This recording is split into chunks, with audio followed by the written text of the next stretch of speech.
창업을 할 때 거의 모든 브랜드는 이 도표 안에 어딘가에 위치해 있다고 볼 수가 있습니다. 이 밑으로 내려가는 것, 또 이제 왼쪽으로 가는 이 속도가 점점 빨라진다는 게 요즘 자영업이 어려워지는 문제의 핵심입니다. 어디가 목이 좋다고 해서 아무거나 넣는다고 다 잘 되는 건 아니죠. 이 브랜드와 목, 로케이션이라 그러죠. 핏이 맞아야 됩니다. BLF가 맞아야 돼요. 저희 장사 고수분 중에 이제 한 분씩 보내봤어요. 이제 업변을 해서 다시 오픈을 했는데 한 달 만에 지금 월 매출이 5천만 원 가까이 나오고 있습니다.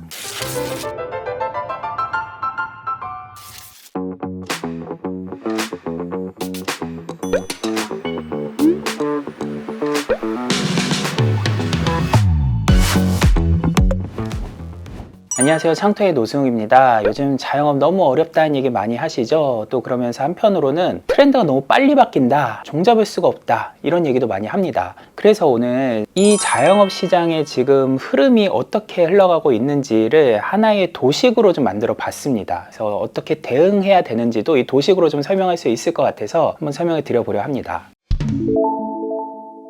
자, 일단 창업할 때 제일 중요한 게 상권과 아이템이다, 또는 입지와 브랜드다 라는 얘기를 많이 하죠. 그래서 X축을 상권, 목으로 잡고 Y축을 브랜드 파워, 트렌드에 맞는지 이런 브랜드력으로 잡아봤습니다. 상권이 좋은 데서 한창 트렌디한 아이템으로 브랜드로 창업을 하는 경우를 브랜드도 세고 목도 세다 해서 부강목강이라고 할 수가 있겠죠. 그럼 부강목강으로 창업하는 예는 뭐가 있을까요? 전형적인 인기 프랜차이즈들이 하는 전략입니다. A급 상권, A급 입지에서 한창 뜨는 프랜차이즈로 창업을 하거나 백화점 같은 특수 상권에서 아주 인기 있는 글로벌 브랜드를 유치를 한다든지 이런 전략이 되겠죠. 이런 데는 창업을 하자마자 막 문전성시를 이루고 잘 되죠. 그런데 이런 브랜드들이 요새 트렌드가 빨리 바뀌다 보니까 한창 인기 좋았던 시절이 점점 짧아지고 브랜드 파워가 금방 이렇게 뚝뚝 떨어지고 있습니다. 창업할 때는 부강목강이었지만 한 몇 개월에서 한 1년 정도만 지나면 브랜드가 약해지기 시작을 합니다. 그러면서 부약목강이 되죠.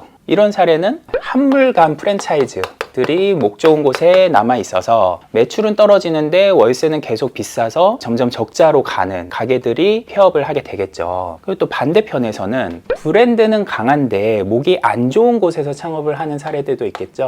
이런 거 이제 부강목약이라고 할 수 있는데, 이런 거는 옥동식 같은 정말 맛집인데 이제 골목 상권에 있어서 이런 데서 창업해도 이제 막 줄을 서네 하는 노포나 로컬 크리에이터 또는 이제 숨은 맛집, 이런 사례들이 될 테고, 브랜드도 약하고 목도 약한 데들, 우리 동네에서 흔히 볼 수 있는 가게들이겠죠. 또는 이제 배달 전문으로 하는 공유주방 같은 영세한 가게들이 대부분은 부양목약에 몰려 있는 것 같습니다. 그래서 창업을 할 때 거의 모든 브랜드는 이 도표 안에 어딘가에 위치해 있다고 볼 수가 있습니다. 이거를 사실 세분화하면은 모눈종이처럼 엄청나게 이제 많은 사례들이 이제 나올 수가 있습니다. 뭐 수백 수천 건이 나올 수 있는데 그 어딘가에 우리 가게가 좌표가 있을 수 있다. 그런데 이 좌표는 처음 창업할 때는 이제 어딘가에 이렇게 딱 찍히지만 부강목강으로 처음에 창업을 했다가도 요새 트렌드가 워낙 빨리 바뀌잖아요. 그러니까 부양목강으로 내려올 수도 있고, 젠트리피케이션 때문에 왼쪽으로도 이동을 할 수 있습니다. 목이 안 좋아질 수도 있어요. 그러니까 상권이 이동하는 거죠. 그러니까 예를 들어서 경리단길에서 뭐 그때 한창 유행했던 저가주스랄지 뭐 흑당 버블티랄지 이런 인기 프랜차이즈로 창업을 했다. 그러면 당시에는 그게 부강목강일 수 있죠. 그런데 금방 상권도 이동하고 아이템도 트렌드가 바뀌어서 부양목약으로 떨어질 수가 있는 겁니다. 창업을 할 때는 부강목강인지 제대로 알고서 들어가는 것부터가 중요하고, 이거를 유지하기 위해서 이 좌표가 계속 바뀌거든요. 그럴 때마다 내 브랜드가 다시 부강목강으로 올라가도록 계속 브랜드를 리뉴얼하거나 상권을 이제 따라서 이동하거나 이런 전략들을 계속 해줘야 됩니다. 그러니까 이게 왼쪽으로 이동한다는 건 목이 안 좋아진다는 거니까 이제 젠트리피케이션의 영향이고, 밑으로 내려간다는 건 브랜드가 약해지는 거니까 트렌드 변화의 영향인 건데, 이 밑으로 내려가는 것, 또 이제 왼쪽으로 가는 이 속도가 점점 빨라진다는 게 요즘 자영업이 어려워지는 문제의 핵심입니다. 그럼 창업을 할 때 부강목강만 좋은 전략이냐, 부강목약으로 할 수도 있고 부양목약으로 할 수도 있는 거 아니에요? 왜냐면 그만큼 창업비가 부강목강은 더 많이 들잖아요. 맞는 얘기입니다. 그런데 부강목약은 정말 아무나 할 수 있는 전략은 아니에요. 목에 안 좋은 데서도 고매출을 달성할 수 있으려면 정말 브랜드가 강해야 되거든요. 그리고 예전에는 이게 온라인 마케팅으로 목의 단점을 커버할 수가 있었는데 요즘은 온라인 마케팅도 인플레이션이 됐다고 했잖아요. 우리 가게를 노출하는 게 점점 더 어려워지고 있다. 그래서 이 목의 중요성이 점점 더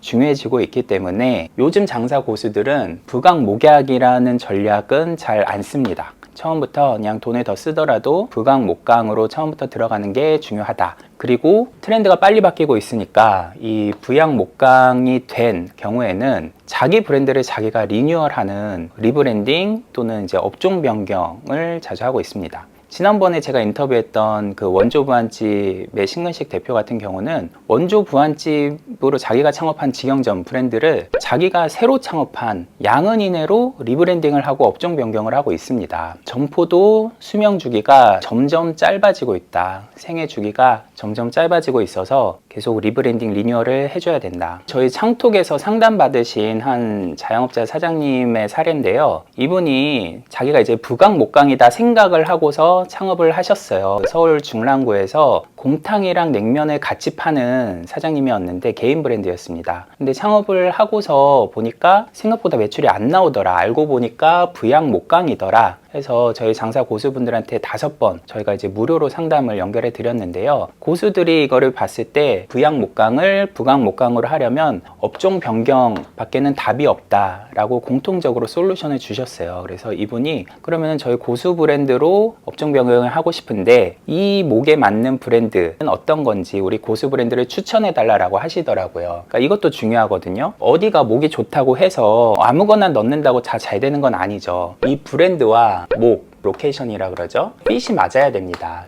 BLF가 맞아야 돼요. 그럼 어느 브랜드가 이 로케이션에 맞는 핏한 브랜드일까? 저희 장사 고수분 중에 이제 한 분씩 보내봤어요. 그래서 처음에 갔던 고수분은 이거는 우리 브랜드랑은 BLF가 안 맞다 라고 하셔서 패스를 했고, 두 번째로 가신 고수분이 이거는 우리 브랜드로 갈아타면 그때 당시 월 매출이 한 1,500에서 2,000 정도 나왔었는데 4,000 이상 나올 수 있다 라고 보시더라고요. 업변 비용이 한 3천만 원이 들었었는데 이거를 이분한테 다 부담을 시키려니까 적자가 많이 나는 상황에서 돈이 없으셨어요. 그래서 저희는 이제 확신이 있었기 때문에 고수분하고 저희 창톡에서 업변 비용을 3분의 1씩 대여를 해드렸습니다. 그래서 얼마 전에 이제 업변을 해서 다시 오픈을 했는데 한 달 만에 지금 월 매출이 5천만 원 가까이 나오고 있습니다. 그러니까 이 경우는 부양목강에서 업변을 해서 부강목강으로 다시 재생이 된 점포 재생에 성공한 사례죠.